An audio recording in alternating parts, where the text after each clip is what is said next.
ఈరోజు మన సత్సంగంలో శివుడు లింగాకారం మీద 3 తిలకాలని దిద్దుతారు. వాటి యొక్క రహస్యాన్ని ఏంటో చెప్తున్నారు, తెలుసుకుందాం. ఓం నమ శివాయ. మొదటిది బ్రహ్మకి గుర్తు, రెండవది విష్ణువుకి గుర్తు, మూడవది శంకరుడికి గుర్తు. మధ్యలో గంధాన్ని బిందువుగా పెడతారు. అది పరమాత్మని యొక్క స్మృతి చిహ్నానికి గుర్తు. అదే పరమాత్మని యొక్క యథార్థ స్వరూపం. ఒకటి పరమాత్మని నామం సదాశివ. సదాశివ అంటే సదా అంటే ఎల్లప్పుడూ, శివ అంటే కళ్యాణకారి, మంగళకారి, శుభకారి అంటే శుభాలనిచ్చేవాడు, మంగళాలనిచ్చేవాడు అని అర్థం.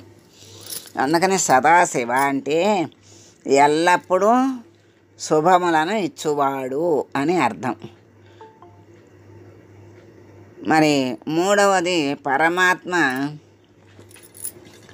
జ్యోతిర్బిందు స్వరూపుడైన చైతన్యమూర్తి. ఇతనికి స్థూల సూక్ష్మ స్వరూపాలు రెండూ లేవు. నాలుగవది పరమాత్మ బ్రహ్మ, విష్ణు, శంకరుల సూక్ష్మలోకాలకు పైన బ్రహ్మలోకంలో ముక్తిధామంలో ఉంటారు. 5 పరమాత్మ త్రిమూర్తి అంటే బ్రహ్మ, విష్ణు, శంకరులను కూడా సృష్టించినటువంటి వాడు కనుక ఆయన్ని త్రిమూర్తి అన్నారు. 6 పరమపిత పరమాత్మ బ్రహ్మ ద్వారా సృష్టి స్థాపన, విష్ణువు ద్వారా పాలన, శంకరుని ద్వారా మహావినాశనము. ఈ ముగ్గురు చేత 3 కర్తవ్యాలను చేయించేవాడు గనక పరమాత్ముడు. అందుకే పరమపిత పరమాత్మ అన్నారు. ఇంగ్లీష్లో గాడ్ అంటారు. అంటే ఇప్పుడు ఇంగ్లీష్లో గాడ్ అనేదానికి కూడా సృష్టి, స్థితి, లయాలు అని ఆ 3 అక్షరాలకి అర్థం ఉంటుంది. అందుకని గాడ్ అంటారు.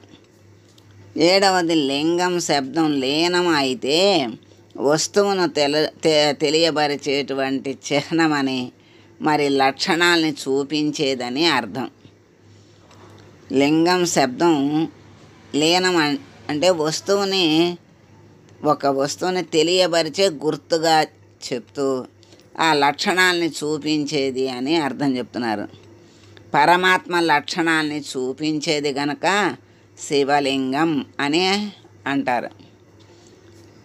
8వది ఓం నమ శివాయ అంటే ఓం అంటే నేను ఆత్మను, నమః అంటే నమస్కారము, శివాయ అంటే పరమాత్ముడు ఆత్మనైనా నేను పరమాత్మకి నమస్కారం చేస్తున్నాను అని అర్థం. పరమాత్ముడు ఆత్మనైనా నేను పరమాత్మకి నమస్కారం చేస్తున్నాను అని ఓం నమ శివాయ అర్థం. ఇది మనకి చక్కగా మరి 3 గీతలకి అర్థం, తర్వాత ఓం నమ శివాయకి అర్థం, ఆ పరమాత్మని స్వరూపానికి అర్థం మనకి అన్నీ కూడా చక్కగా చెప్పారు, తెలుసుకున్నాం. ఓం నమ శివాయ. సర్వే జనా సుఖినో భవంతు.